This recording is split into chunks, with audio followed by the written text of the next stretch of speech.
tough opponent. I mean, a lot of people look at him and kind of look past him, but I look at him as a very tough opponent. I mean, if you look at what they do, especially when they play us, we've had very tough battles against them, including 2008 when we were down there in the past and we were down at halftime. So Why do you think that is? I have no idea. I mean, a lot of people sleep on Duke and they think they're a basketball team, but I feel that they're very much a football team. They have pads and they have a stadium just like everybody else around the country. You're not going to sleep on Duke, I have this feeling. Oh, definitely not. Definitely not. You can't sleep on any opponent. I mean, any given day, anybody can get beat. And, we're trying to stay focused and we're trying to bounce back from last week. Pat, what's the mood? What was the mood today and what's been the mood since Saturday?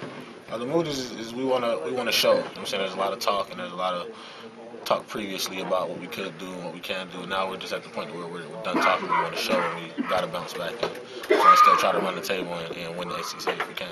How have you guys reacted to the reaction around town and maybe it's kids at school? Well, we actually, we try to block that out, It's all about us on the field. If you listen to outsiders, then it's hard for you to bounce back as a team, as a unit, So you got to focus on you and the task at hand, which is Duke and that game plan. Had a lot of guys saying, hey, we have to get more physical. How do you do that? How do you get more physical in the middle of the season? That's a mindset, you got to look past the bumps and bruises and you got to get ready to go. And part of that starts in practice. Randy talked about needing some leaders to step up on the team. Do you see that happening, and who are those guys? I definitely see it happening. I'm looking towards the senior class more. We know that we have a mature team, but I think now we realize that we got to step up as a senior class and kind of get things rolling more instead of stepping back how we have been. So are guys saying stuff in the locker room, or how's that going?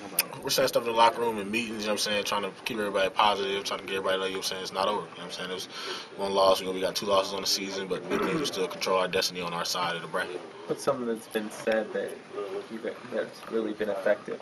You guys have really said, The biggest thing is it's not over. A lot of guys look, it's still early in the season. Yeah, we're 3-2, but it's not over. We have yet to play anybody on our side of the division. So, if we go out there, fight day in and day out through practice and games, we can still run the table and have a decent season. Any rhyme or reason for what happened on Saturday, Pat? A sellout crowd and so much at stake, and the result is what it is. We still have yet to try to figure that out.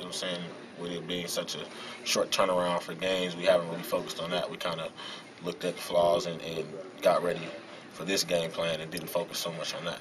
What were some of the flaws offensively when you guys watched the film that you really need to correct for this week? Execution all around. Execution and finishing was the biggest thing that I saw Saturday when we watched the film. Was there one specific spot, or was everybody just kind of not executing together? Pretty much everything. We're one guy away on every play, whether it be one guy away on the pass block, one guy away on the run block. It's just a complete team effort.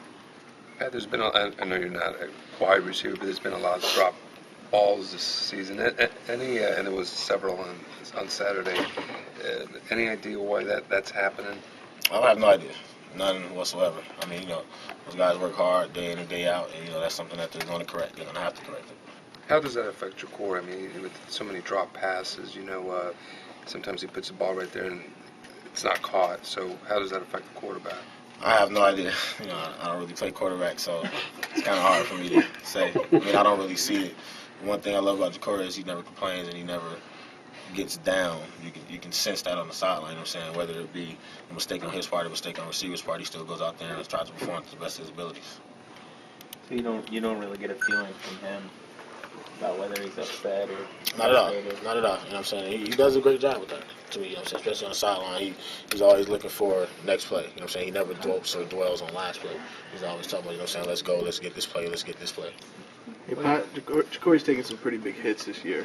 Driven into the ground, sacked his left shoulder, he's gotten hit, hamstring, groin, all these things.